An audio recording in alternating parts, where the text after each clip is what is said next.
What's going on, guys? It's Trey Mathis here from WiFi So glad to see you guys landing here on my page today. I know it seems like I'm driving on the road, but it's okay. I'm only driving down the driveway. However, it's pretty late here in Brookville, Maryland. I want to make sure I got a video out to you guys. So here we go. What I want to talk about today is why being broke is only temporary and being poor is definitely a mindset. Let's get started. This is Wi-Fi Journal.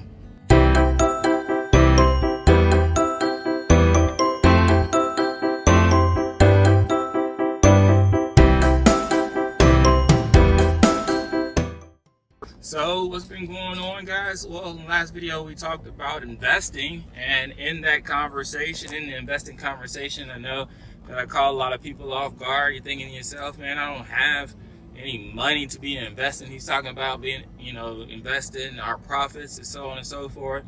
Well, I was just listening to Earl Nightingale, which is the main reason that's motivated me to create this video really quickly. And he actually brought up something about how you should save 10 cents of every dollar. How he says it is 10%.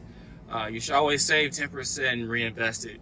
Well, it kind of contradicted one of the beliefs that I got from, you see how crazy this road is? One of the beliefs I got from my mentor, Jim Rohn, which he says, one of his lessons that he likes to teach is what to do with the dollar. And he says only spend 70 cents of every dollar. And what does that mean? Well, in spending only 70 cents worth of the dollar, you're doing something else with that other 30 cents.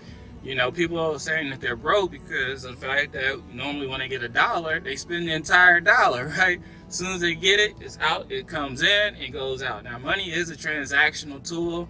It's not meant to be, buried under the ground. It's supposed to move, but you want to collect some so that you can move towards the things on that higher shelf. The things on the higher shelf cost a little bit more. And so at times you need to make sure that you put yourself in position to be able to afford those things. So what can you do now in order to put yourself in a position to afford these things? And he says, only spend 70 cents out of a dollar. So what do you do with the other 30 cents? Well, he says that 10 cents should go to a savings account, which I'm pretty sure you guys were expecting for me to say. 10 cents should go to a savings account. Just sit there and wait, for the rainy day fund in case something happens. You need to make sure that you have, a savings in place. And also, that 10 cents that's sitting in savings, it may offer itself to be a later investment. You may need, someone may say, hey, I have a great idea. I want to come out with this application that if you just press the button, it'll call a ride and people all over the world will start using it, Uber. Well, guess what? If you didn't have any savings or any money available to put towards Uber investing, you would miss that opportunity. So that's why just strictly saving 10 cents for later funds, for rainy day funds, for emergency funds, for big time opportunities that may present themselves down the road is a great way of spending 10 cents or 10%. Now, what should you do with the other 10%?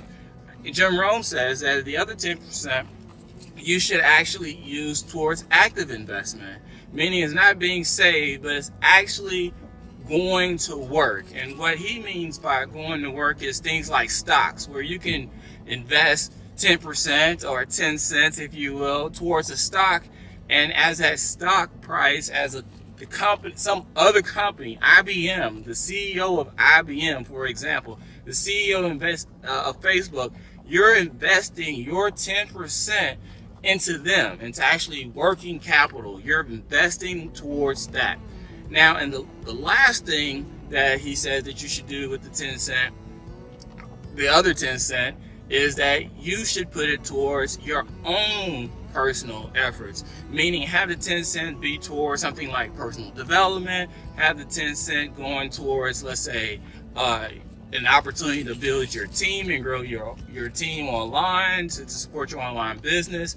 10 cents should be something that you're in control of. So the other 10% it goes towards something that you're in control of. So in the Jim Rohn's theory, you have 10 cents going to savings for a rainy day, for opportunities that may present themselves down the line. 10% is going to active investment, things like stocks, cryptocurrencies, etc.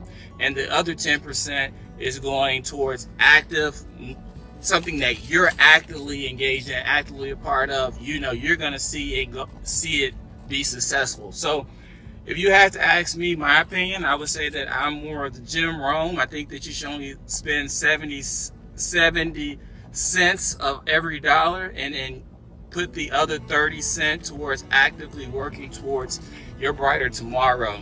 So even though I'm sitting here listening to Earl Nightingale, Secret Advantage, he's the guy who came up and brought together that concept of the secret.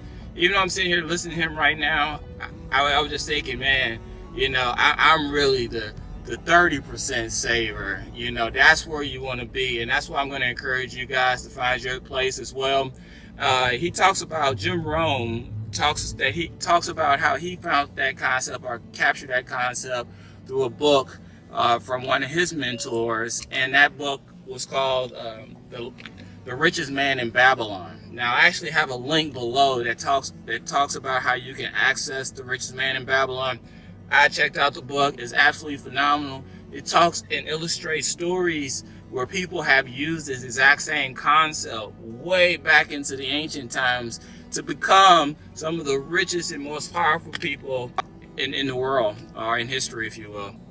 And that's all because of that thought process, that mindset. You guys have not checked out The Richest Man in Babylon. Again, I'm going to leave a link below.